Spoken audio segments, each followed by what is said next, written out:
Never say na wala kang alam sa business, anak ha. Yan ang sabi ko sa isang coaching client ko na 12 years na sa food business. Nurse kasi ako, Mami En, sabi niya. At wala akong alam sa business. Hindi ko alam kung kumikita ang business ko dahil dito na namin kinukuha ang pagkain namin, ang tuition ng mga anak ko at pang sustento sa mga magulang ko. Wala kasi akong accounting, Mami En eh. So last week, Mami En, na-discover ko na ninanakawan pala ako ng mga taga-kitchen na matagal ko ng employees. Gusto kong ibenta na ang business ko ngayon at humanap na lang ng bagong business. Alam mo anak, this is very common. Just like me. Akala namin ang solusyon sa business problem namin ay humanap ng ibang business. Big mistake. 12 years siya at madaming nasusustentuhan. It's a clear proof na kumikita ang business niya, 'di ba? Kahit na ninanakawan pa siya. Dalawa ang problema mo, sabi ko. No accounting at pagnanakaw. May solusyon yan.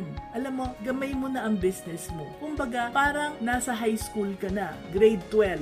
Bakit ka magbabago ng business para mag-umpisa ka na naman sa kinder? A new business is not the solution to your existing problem. Madami ka nang alam sa business na yan. Alam mo na ang problema and kaya na nating solusyonan yan. So, just be a business-minded Pinoy.